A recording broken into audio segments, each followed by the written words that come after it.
How can we have more emotional resilience? I already practice gratitude, journaling, and exercise. Are there other things Oh, that I can add?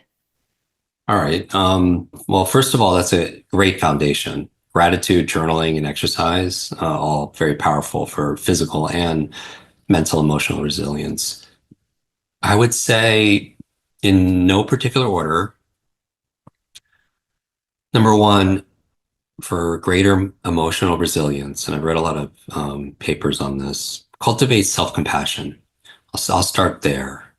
Emotional resilience is not about avoiding challenges, but how you treat yourself often during tough times.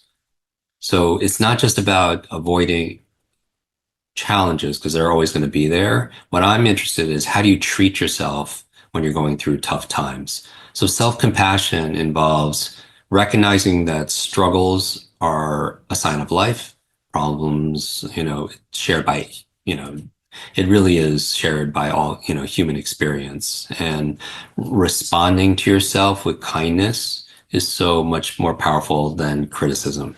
The research done on self-compassion says that let's say you missed a workout and you're being hard on yourself, you think you're gonna more likely follow through, but the opposite is true, is when you're kind to yourself, you have empathy, saying you had a rough day, unexpected things came up, and you're human, you're more likely to follow through. So what's the action step? When you face a setback, which I imagine, I'm facing a bunch right now, all of us are, ask yourself, what would I say to a close friend in this situation? Not advice, but what would you say in terms of would you criticize them or would you be encouraging, right? And if you're doing that with a friend, often we treat other people better than we treat ourselves. All right, emotional resilience number two, mindfulness. I know that was mentioned. So mindfulness helps you stay present.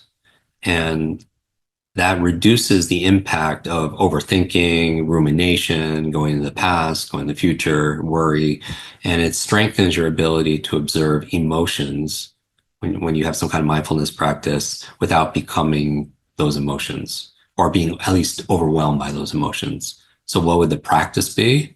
Same as I've said before, 5, 10 minutes, daily observing your breath, right? Or doing a body scan meditation.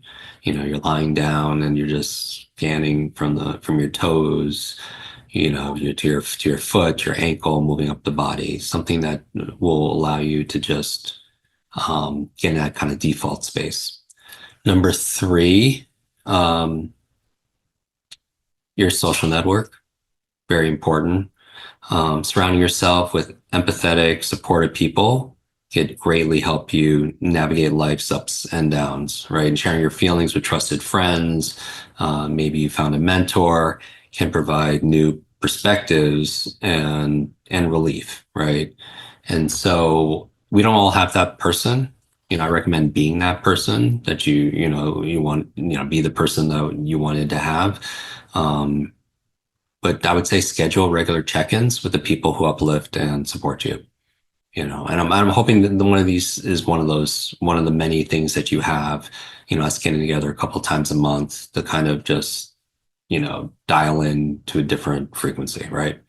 Number four, we did a podcast on optimism. Strengthen your optimism. It is a muscle. It isn't about being blindly positive. It's choosing to focus on possibility, solutions. It's about training your brain to find good even in challenging situations. So the action step for every problem that you face, write down one thing you learned from it and maybe one small action, step towards a possible solution. Um, a lot of emotional regulation techniques, right? We've talked about 4-7-8 breathing technique, even with Dr. Bruce. You inhale for 4, you hold for 7, you exhale for 8. It's a great way to phase into sleep. It's a great way of also emotionally regulating yourself because when your exhale is longer than your inhale, it helps you transfer into that parasympathetic rest and digest. So if you're going through an emotionally disturbing time, maybe you want to either have the mindfulness we talked about, or maybe some kind of breathing technique, tapping we discussed also as well in previous sessions, but have some kind of tool. Obviously, take care of yourself, eat right, get good sleep. The last thing I'll say is for 2025, sometimes when we subtract, we actually multiply.